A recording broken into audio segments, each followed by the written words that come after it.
Hello and welcome to another creative coding video. Today we're going to be looking at a brand new topic called recursion. Now recursion is really interesting.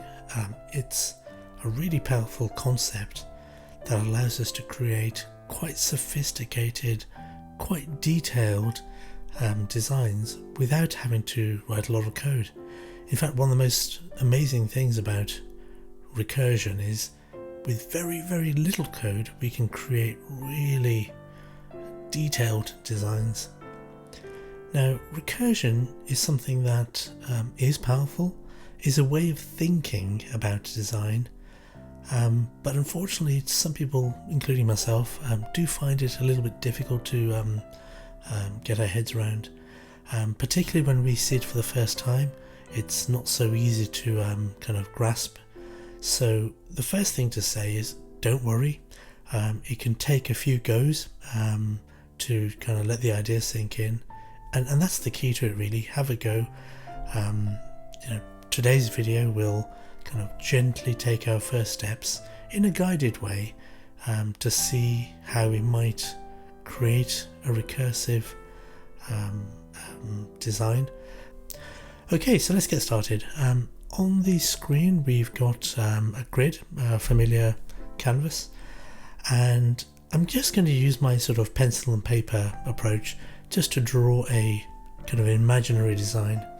So imagine I've got in the center of the canvas a circle which might look like this, and then I might say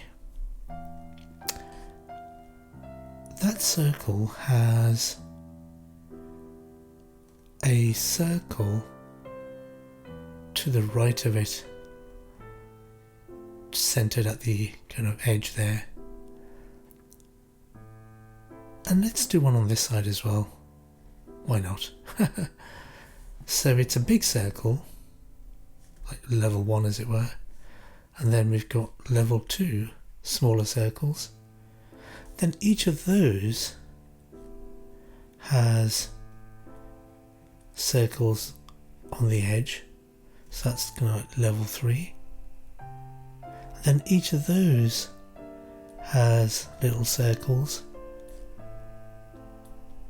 and you can see how this could go on and on and on to hundreds of levels if we wanted. So what are we thinking about this design? Although I haven't drawn it particularly neatly, you can see that it could be the basis of something interesting. We've got a design where it's actually only made of circles, but there are different sizes. There are different levels of detail, so at the biggest level of detail there's a big circle in the middle. Then at the next level of detail there are 2 circles on the left and right, and then as we kind of zoom in there are more and more circles, and we could define this mathematically and say that they just never end, it just keeps going on forever. So that's interesting at that level. It's a very detailed design because of the way we've kind of defined it. Why are we interested in this? It's something that we see a lot in nature. What do I mean by that? Let's have a look at some examples. So if I did a Google search for just pictures of clouds, when I look at some clouds I can't tell what scale I'm looking at. This could be a meter or a kilometer or half a mile. The way clouds are shaped, it's hard to know what scale we are looking at. That's because they are self-similar at different scales. So if this was 10 miles, you'd believe it. And if I said, no, it's not 10 miles, it's half a mile, or a quarter of a mile, or just 20 meters, you'd still believe it. That's possible because the structure of clouds is such that at different scales it looks similar. So if I zoomed into a little bit here, that would look like clouds. Let's look at another example in nature. here we've got some pictures of river systems from aerial photography. This one's coloured in a particularly deliberate way, and again, if I didn't tell you what scale this was, you wouldn't know. You know, this could be 200 kilometers, or it could be 50 kilometers, could be 10 kilometers. It could even be 1 meter, and these are tiny little streamlets the size of your finger. So nature seems to have in its design very often these self-similar fractal patterns. Fractal is a word for self-similar patterns. Actually, the mathematical definition for a fractal is a little bit kind of involved, but for most purposes we can say that a pattern that's self-similar at different scales, or even approximately self-similar, is fractal. Let's look at another one there. And even in plants and nature, we've got to this kind of particular type of cauliflower called the Romanesco cauliflower, I think. If I look at this picture on the right at the top, I can't tell what scale it is. Is this the whole cauliflower? Is this zoomed into half of it or a quarter of it? Or is it a microscope looking at very, very tiny details? Because here's the whole one, and if I zoom into a little bit and then zoom into that, it will look similar. I mean, here's obviously a zoom in, and there's some tiny, tiny little versions of the bigger kind of lumps. So there's fractals in nature as well. And we see that in the structure of plants in terms of how they branch. So this is a tree, but if I showed you a little bit of it, you wouldn't know if it was most of the tree or some of the tree. I mean, looking at some of these photos down here, and that's because trees are self-similar in some way. If you look at a bit, you can't easily tell whether it's the whole tree or a tenth of the tree or a small part, because the patterns are self-similar at different scales. And ferns are a good example of that. There's a good picture here where each of these is almost like the whole thing, and then coming off each of these little mini branches is even smaller versions that you can see them there. So nature seems to like this kind of self-similarity. So we can try and model that, and that's kind of a good thing to do. So let's write some code to create that design that we were working on, this one here. So let's take it step by step. Let's not dive in the deep end. So let's do the first thing, which is probably the easiest thing, which is to draw that circle in the middle, the big one. Let's log into Open Processing. I'm logged in here. The website's gone through some changes recently, so some of the options may look a bit different, but the essentials are the same. I've got my simple library enabled. I have it set up here in the setup section.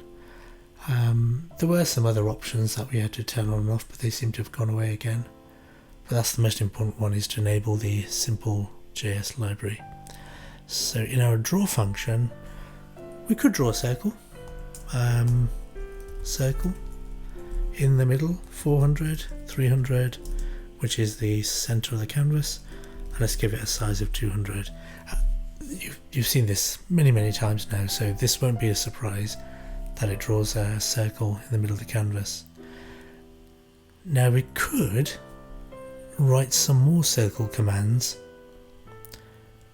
to draw the next level of detail, the level 2 circles, this one and this one. We could do that. But that would mean we haven't really taken advantage of any new ideas there, because we'd just be writing lots of circle instructions, lots and lots of them, because there are lots and lots of circles in that design. So we don't want to do that. We don't want to write tens or even hundreds of circle instructions. What could we do? Well, again, step by step, let's take that out and say we are going to call a function called myPattern, and that is going to do the magic. We'll get to what that magic is in a minute. So function myPattern, haven't defined it yet, we'll come to that. Now with this function, let's pass it some information. Let's say we want to draw that pattern starting at the center of the canvas at 400, 300. So it's at X, Y, and we draw the circle here. Circle at X, Y. What size? Let's pass that information as well. Let's say there, S for size. So we haven't actually, we're not going to draw any new shapes. All we've done is rearranged our code so that we call a function called myPattern, passing it the location of the circle or the location of the pattern and the size of the big circle, and we're going to draw it. So we should end up with the same picture. Yep. We've just kind of abstracted out that code that does the drawing into a function. Now, oh, by the way, if any of this is unfamiliar to you, do go back to the earlier videos that talk about functions and passing information to functions like this. Right, now let's go back to our drawing. What else do we notice? What do we notice that can help us? Now, this is the pattern that we're interested in, but what you notice is that this thing here and this thing here are also the same pattern, just smaller and to the left and right. So let's say that again because it's important. This is my pattern. Let the screen catch up with my writing. So that's my pattern, and it was at 400, 300, at size 200. That's where it was. That's the main pattern. Now we're ignoring the fact at the moment that it's got lots of detail, but looking at the holistic view, the big view, that is where my pattern is. And imagine it's already defined. This magic pattern is defined. We've imagined that this function we're writing here, this one, imagine that we've written it already and it's done. So all we'd have to do is say my pattern 400, 300 and size 200, and it would draw this whole pattern, which is what we want, right? But then we notice that actually the same thing as the big pattern, two smaller versions of it are there as well. So this is my pattern. I'm just calling it MP for now. My pattern, and it's to the right a bit. So where is it? It's at 500 across and still 300 down, and the circles are smaller. Let's just say they're half the size, 100. And the same here. This thing here is also my pattern, and it's at 300, so it's to the left a bit, still 300 down, and its size is smaller, so 100. That's interesting. Now, can we take advantage of this observation? The fact that the big pattern, the main one, has actually got the same but smaller inside it. And in fact, these things are also my patterns, aren't they? There, and so on and so on. So it kind of goes on forever. Can we take advantage of this? Yes, we can. If it's not obvious, I hope it becomes obvious when we write some code. So let's write what we've just said out aloud. What we've said is, my pattern here, the big one, is a circle and then two smaller my patterns to the left and right. Hold that thought. And that's what we do when we write functions. We define something. We say, my pattern is a circle with a smaller my pattern to the right and a smaller my pattern to the left. I'll just spell that right there. Great. So that's what we've said in terms of a definition of this interesting pattern. Let's turn that into code. So we've said my pattern is a circle at xy of size s, but it is also a smaller my pattern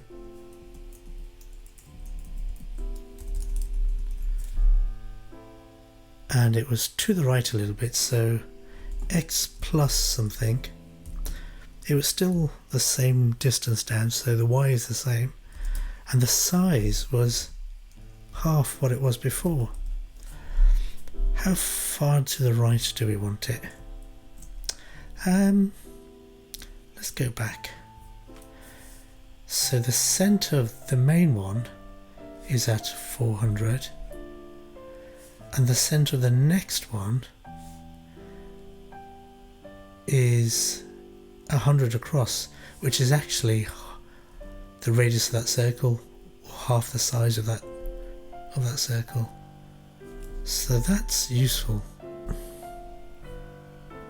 So that's x plus size of circle divided by 2. So the first circle was 200, so this will be 100, so x plus 100. Now if we run this code, what will happen? Because it looks wrong, doesn't it? It looks like we've made a definition of my pattern there. That's fine. We've written some instructions inside that definition. That's fine. We've done that many times before. But then we've written my pattern inside it. We've used the function inside its own definition. That sounds like it could go wrong. That's like saying, I don't know, can't think of a good example. I don't know. What is a banana? A banana is a banana. It doesn't really define itself if you do that. So we're saying my pattern is a circle, but it's also my pattern as part of that.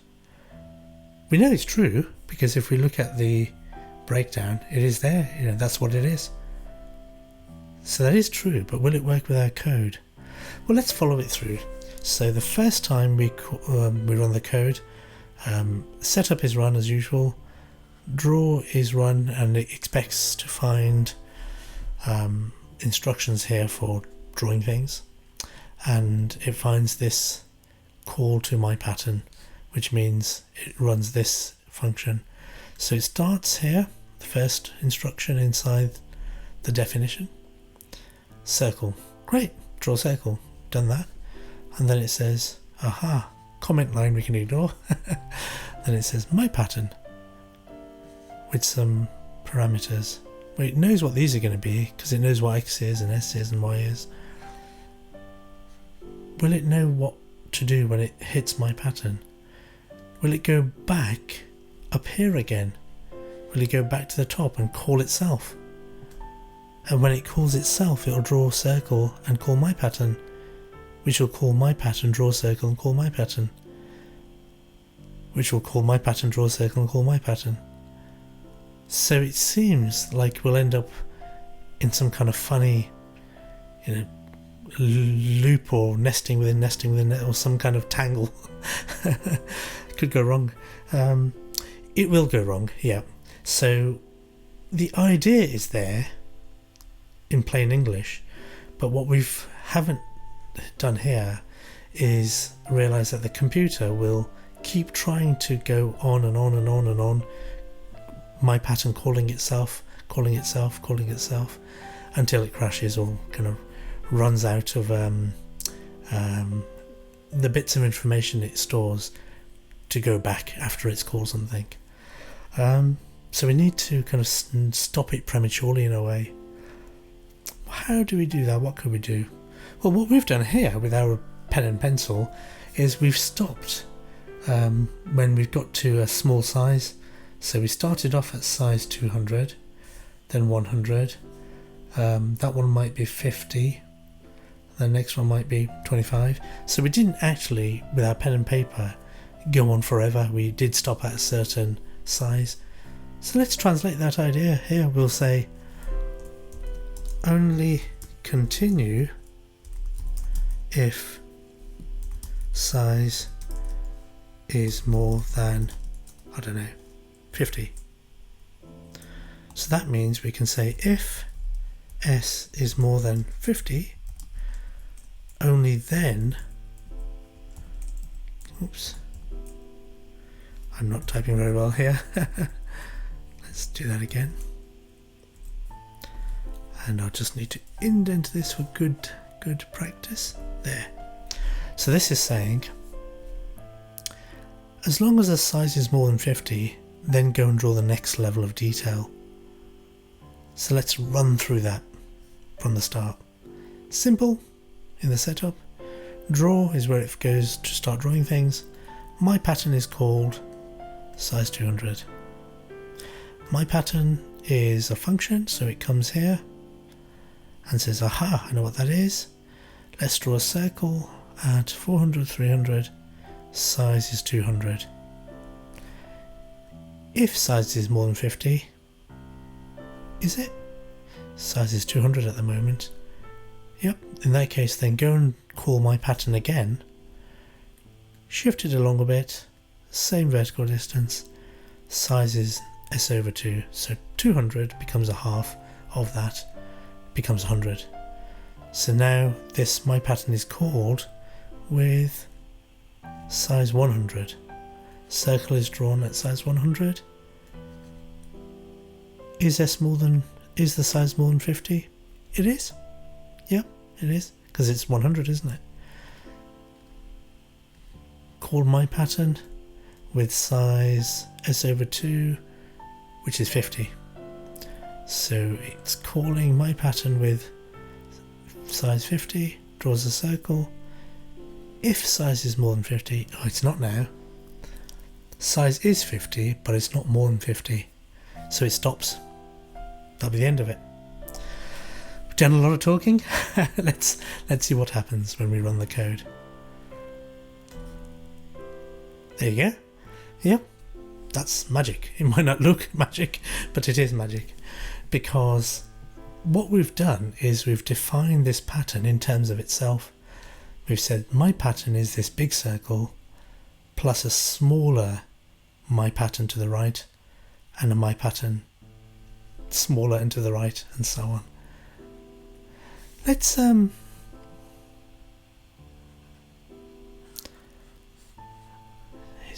is large enough. Just changing that comment because I'm going to change.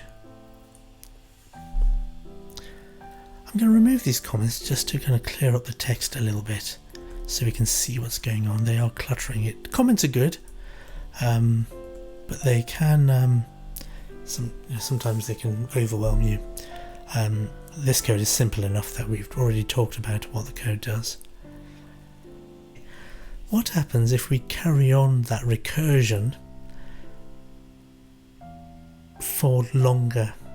So not stopping when size reaches 50, let's say it reaches 20. Let's try that. And you can see many more circles, not many more, a few more circles. So the detail gets finer. So this size 200, 100, 50, 25, and half of 25, what is it, 12.5, then it stops. And we could make it smaller. Let me make that back to 50 just for now. That was to the right. We missed out the bit to the left. And that's x minus s over 2. Why did we say this again? Because my pattern is the pattern, which is a circle, and then my pattern to the right, this one, and then my pattern to the left, a smaller one to the left. So this is the one to the left, and it's just like the previous code here, but instead of x plus s over 2, it's x minus because we're moving left. Let's see what happens now.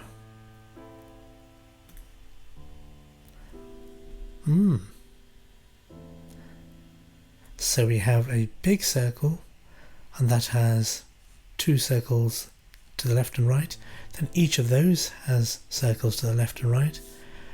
And if I make that 20 there, the kind of the condition for continuing. There you go, look at that. Magic. So yes, this design might not win any awards, but what we've done is talk through how recursion works and how to think of a design that is recursive in nature, self-similar in nature. And look, we've got 1, 2, 3, 4, 5, 6, 7, lots of circles, can't count them. And yet the code is just that. Just that. In fact, we've got only one circle instruction and the rest is a little bit of decision making. If I'd changed this to say 10 and got many more circles like that, that's quite a detailed design. And yet all we did was change one number. And the reason that's magic is because we've thought about that design and how it can be constructed recursively using recursion, a definition in terms of itself with something changed. Let's repeat that because it's important that we kind of let it sink in. That design is a circle with 2 versions of the same thing to the left and right. That's its recursive definition. So the pattern is, I'm just using symbols now, a circle with a smaller circle, smaller pattern to the left and a smaller pattern to the right. That's not proper mathematics, I'm just writing some symbols. But you can see the important point is that the whole is defined in terms of smaller versions of itself. And then when we look at this one here, that will be defined in terms of a circle with smaller versions of itself. So it's recursive. Now, that's the hard work done. Now we can have some fun. Let's see what we could do. I think if we run the code, you'll see that when you get a lot of detail, it can saturate the kind of screen a little bit. So what we do then is we use translucency. We've done that before. So let's say fill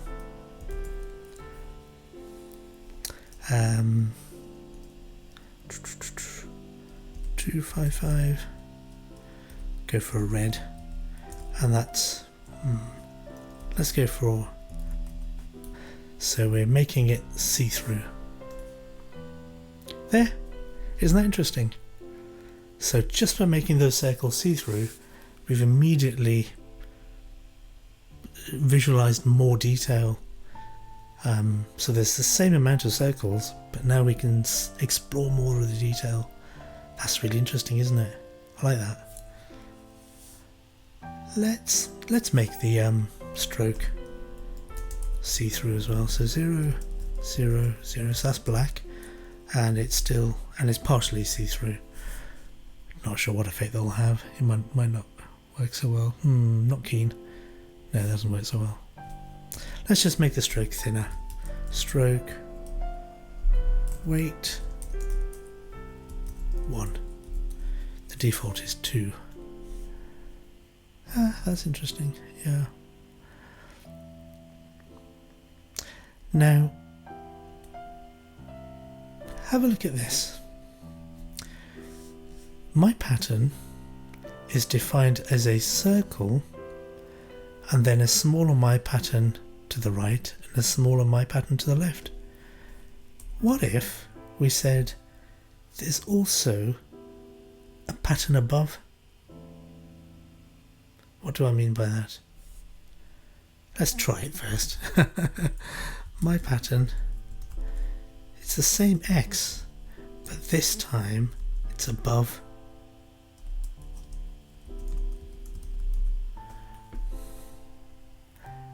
Is that right? Just putting the right spaces there, just for good style. So, shall I run the code or shall we talk about it? Let's talk about it. So, we're back at this earlier design where we said the circle, that the pattern was a circle with a smaller circle to the left and right, or a smaller version of the pattern. Now let's say that there's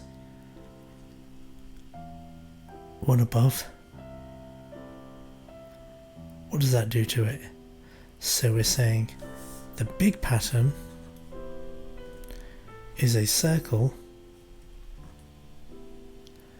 and then we've got a smaller pattern to the left, smaller pattern to the right, and a smaller pattern above. So that means each of these will have to have one to the left, to the right, but also above. So there, there, and there. And then each of those will have to the left, right, and above. Let's see what that looks like. Could be interesting. Let's see. Let's run the code. Wow, look at that. Isn't that interesting? Wow. Look at the detail. I think that's fascinating. It's so powerful, isn't it? All we did was just add one line of code there to the definition of my pattern, and we just said my pattern is now a circle with smaller patterns to the left and right and above. And it doesn't kind of take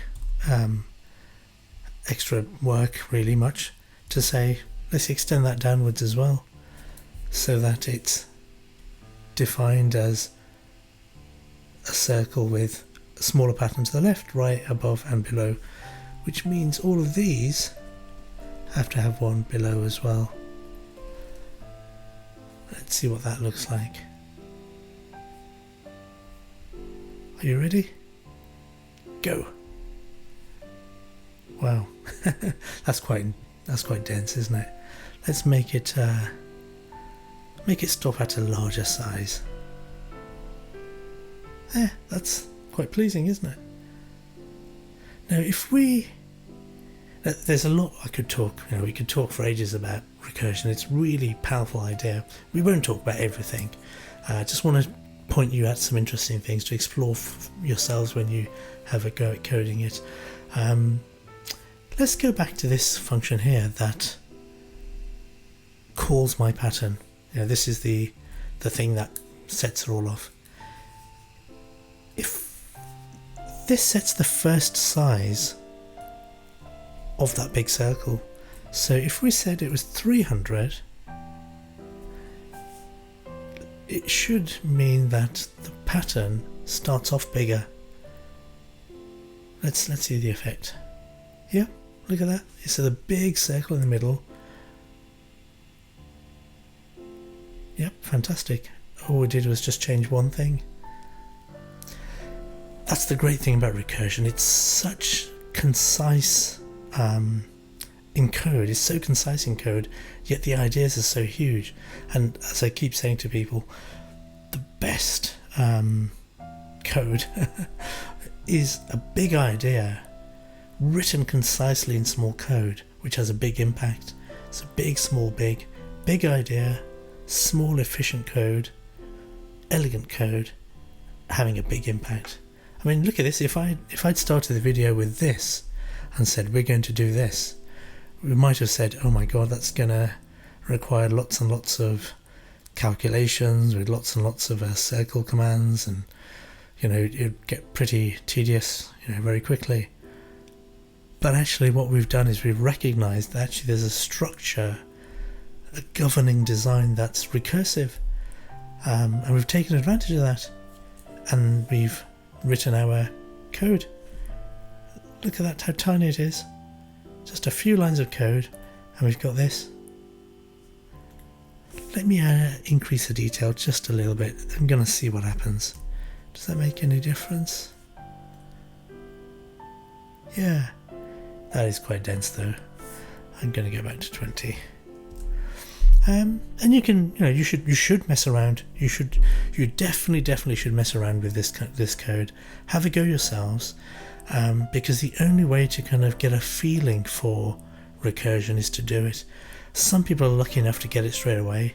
Most of us have to let it sink in by touching it and feeling it and shaping it and prodding it and kicking it. And the way we do that is by experimenting with the code, changing the starting size, maybe removing bits of the definition like this, so it's like that again. Or maybe we could, I don't know, we could maybe be naughty and change one of those pattern sizes to be a third instead of a half, so that one of the directions gets smaller quicker. Let's see what happens. Interesting. That is interesting. Or we could say, actually we're going to shift it along much more. See what happens there. Wow, look at that. So there's lots of things you can experiment with. That is really interesting. And that design, it's an interesting design. It's got some interesting features, and yet it all came from tiny changes to our recursive definition. So have a go. I really recommend you do that. I was going to stop there, but I do want to show you just one last concept, just because I think it's something else to think about as you experiment yourselves. So what I'm going to do is I'm going to not have circles as my definition. I'm going to have a square, and I'm going to say let's get rid of those for now. I'm going to say my pattern, which might start at size 300, say, is a square of that size, and I'm just going to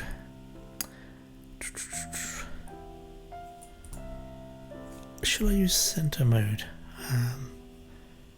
I need to look up, because when you draw a square, the coordinates are the top left, aren't they? But there's another mode for drawing squares where your coordinates are the center. So let me look that up, and this is something I'd recommend you do as well when you're coding, is to look things up. The internet search engines are your friend. So let's see. There it is. What we're looking for is, that's it, rect mode. So the default way that rectangles and squares are drawn is the coordinates are the top left. But if we say center, then the coordinates are the center of the square. So that, oops, let me bring that back. It was rect mode, center, American spelling. I'll put it in here. Rect mode, center, square. Let's see if that does draw a square. There, yeah, it does, right in the middle. Fantastic. I'm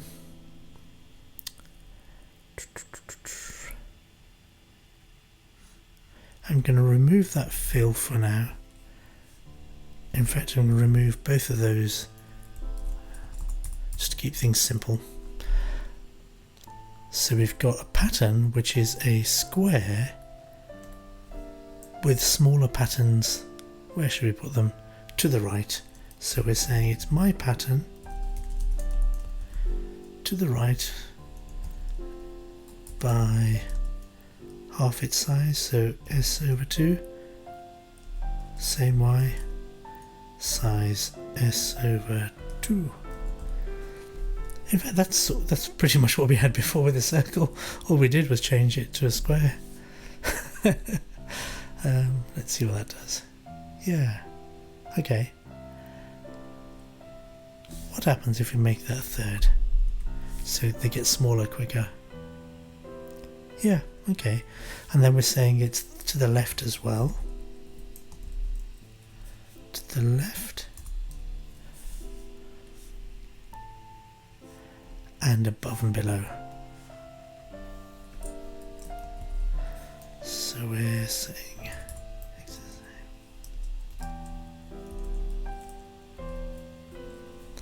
that's above and then below. Let's run that. Look at that. How cool is that? So it is a pattern which is a square and smaller versions of the pattern to the left, right, above and below. And then they obviously will have smaller versions to the left, right, above and below. Now if I add my little fill back in, fill 255 0 0 100, just to make the colours see-through. That's interesting. Change that to blue.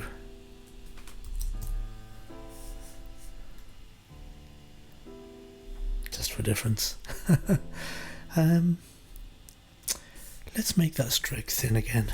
Stroke weight 1.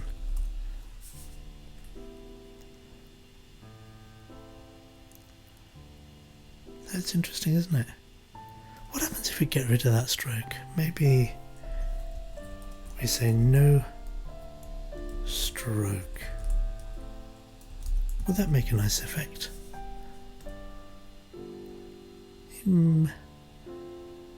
Not quite as nice actually. No, let's not do that.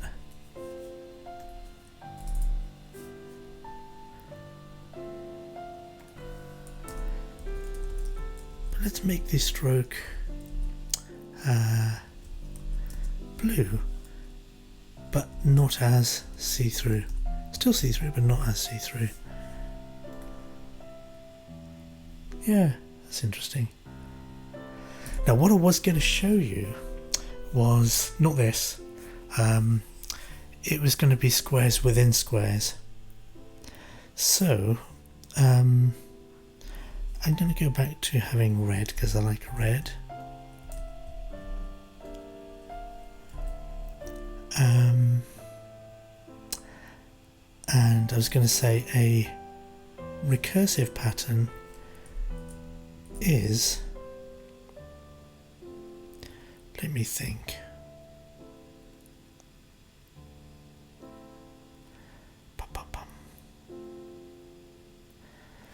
I think it's best to go back to the drawing board here. So what I wanted to do is to say I'm starting with a square, let's say this size, and the next level of detail is a square, 2 squares inside it, the same pattern inside it. So this is the big pattern, which consists of a square, and then a smaller pattern and a smaller pattern not necessarily to the left and right, but maybe top left and bottom right. So it would be this. Or, and I say the word or deliberately, it could be top right and bottom left. So by random chance, top left, bottom right, or top right, bottom left. So let me put some numbers in there. So option 1 could be these two, and option 2 could be those two. So what that means is I roll a dice. I say, when I'm drawing the next level of detail, it could go this way. Let's say it does. So I've chosen these two. And then when I draw the next level of detail for those, it could go that way, or it could go the other way. So it could be this. And here it could have been, you know, the first combination. And then when we draw something inside there, let me pick a different colour there. It could have been that one. And this one could have been that combination.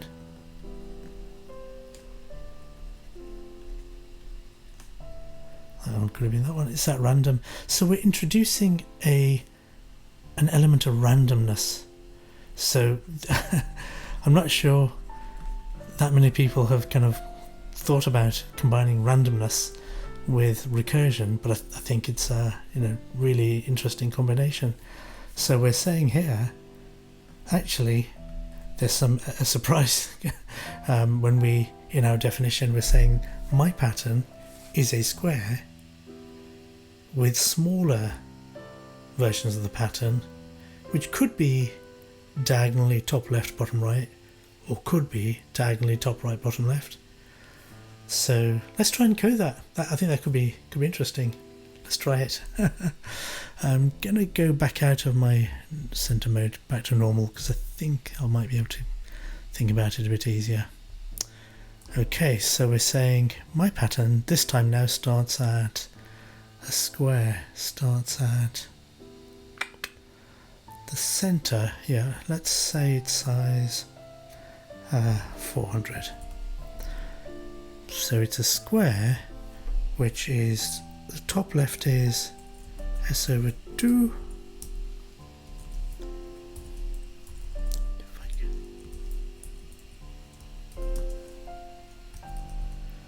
Let me explain what I've just done there.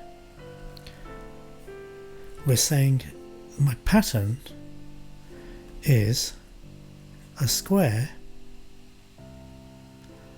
and the parameters I pass to it are the center of that pattern and a size. So center 400, 300, which means it's centered here in the middle, and its size is 400. That means from here to here is 400, and from here to here is 400. Now we need to define this top left. Is it easier to use center mode? I think it might be. Yeah, let's go with that. I'm thinking, you can tell I haven't prepared this beforehand. That's good, it's live coding. Center. So I don't need this fancy shifting. I can just say it's a square at xy, size s. Let's oops, that's not going to work because I haven't got anything in there. Just rect mode. So if I run that code, I should get a square in the middle. Yep, I did. Good.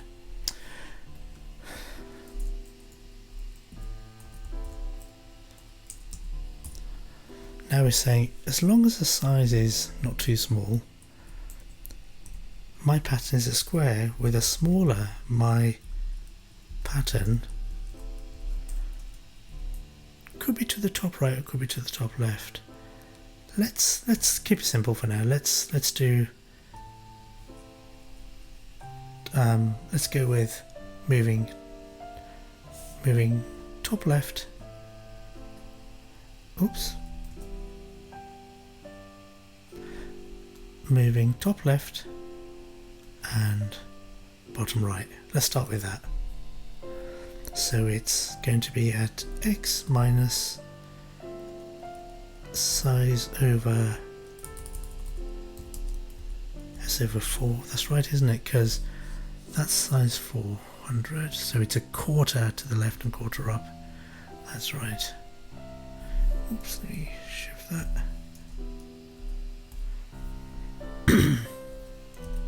Y minus s over 4. That's the new centre, and we're saying the size is half s over 2. Let's just run that. Let's see what happens. It's not fully defined. Let's see. Yep. Okay. So my pattern is a square with a smaller version of the pattern to the top left, which itself is to the top left, and so on. Let's continue that by saying there's a version to the bottom right as well. So that's plus and plus. So we should get that moving to the bottom right. To see those more clearly, I'm going to increase the transparency there. Let's see what that does.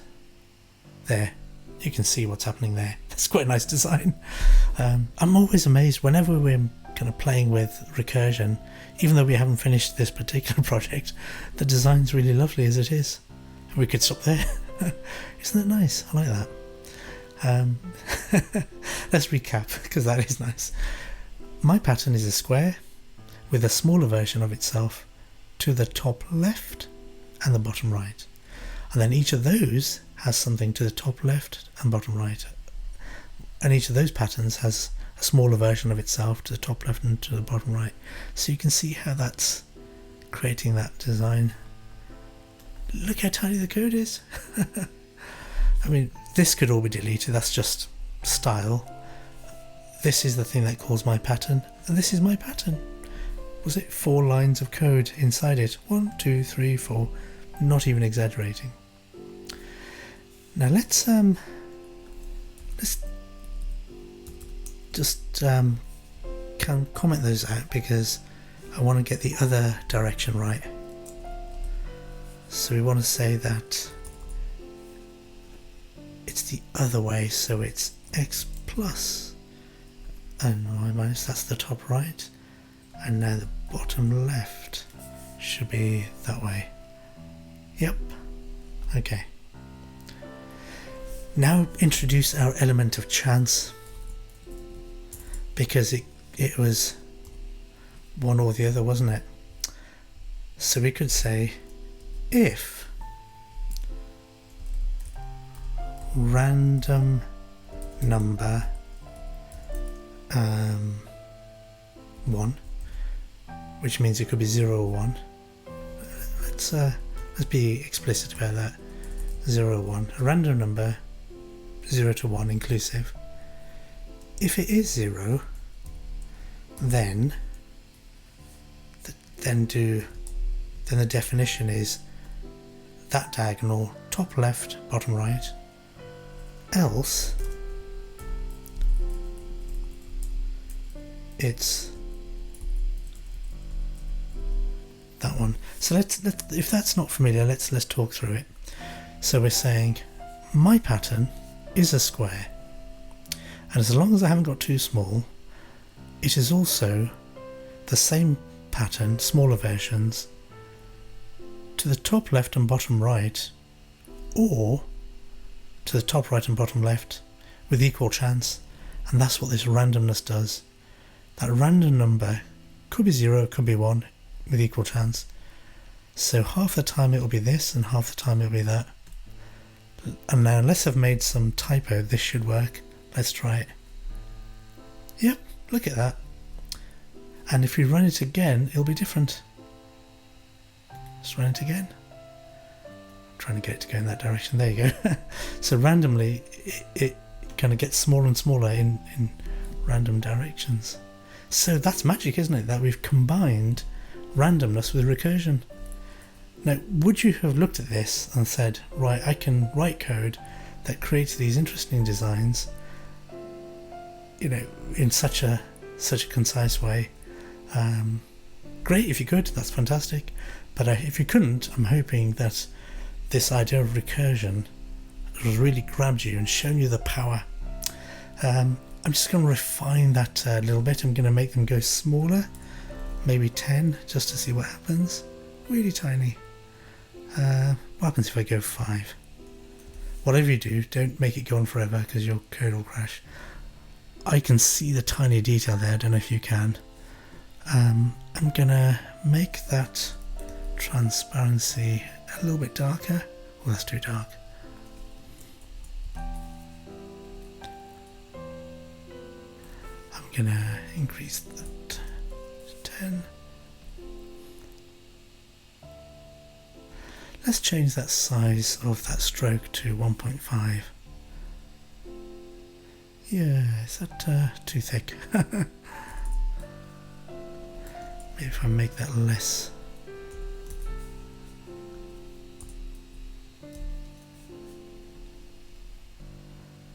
You can experiment. I think I will stop there actually. In fact, if I remove the stroke, just make it a really thin line, so it's the same at all scales, that might be nice enough. Actually, that's interesting. I've accidentally given it a black colour. I didn't intend to, but it creates a nice effect. Lovely, really nice. Yeah, I can't stop fiddling with it. There. Stop. Don't. It's really addictive. Okay, I really will stop. So you have seen here how recursion is a way of thinking about how some designs are constructed when they have self-similarity. That recursive definition, we can code for that, and it allows us to write very concise, elegant code which can create actually quite sophisticated, detailed designs. You've just seen some examples and it doesn't take a lot of code. I hope you've been inspired. Don't worry if you don't get it straight away. Many people find recursion a hard idea, but if you experiment and play, you'll get a feel for it, and then it'll become easier and easier to write your own recursive code, recursive patterns. So the best thing to do is play. Nothing will go wrong, you know. If you do manage to crash your code, just restart your browser tab. Nothing really serious will ever go wrong. So yeah, have a go. There are so many possibilities with recursion. We can't cover them all, but I'm going to save one for next time, which is, well, I'll give you a sneak peek actually. If we run the code, is a tree. And you can see there are branches, and there are branches on branches. What did I just say? Branches on branches, and each of those branches are smaller branches. That's a recursive definition of a tree. A tree is a branch with two smaller, well in this case, two smaller trees. And what is that tree? A branch with two smaller trees. And what is that tree? A branch with two smaller trees. So each of these interesting designs, which I think are quite nice actually, and they are different every time I run them. These are recursive patterns. You know, in nature, as we saw earlier, there are lots of recursive designs, and I've tried to kind of recreate them here. Let's try another one. I kind of like it when they separate out like this one has. So yeah, you can see if we kind of look closely, a branch with two trees, and each of those is a branch with two trees. Yes, there's some work gone into getting the colours right and getting the branches to get thinner, but look at the code. That's it. This is just simple, some styling, something around, using trigonometry, which we looked at last time, to calculate the angle. And there it is, the magic. It's saying a tree is a branch and then two more trees coming off in different directions. That's it. So you can see how the idea that we've looked at today can be used to generate these kinds of things. I will stop. I hope you've been excited. Do have a go yourselves, and I'll see you next time for when we have a go at drawing some recursive trees. See you next time. Bye.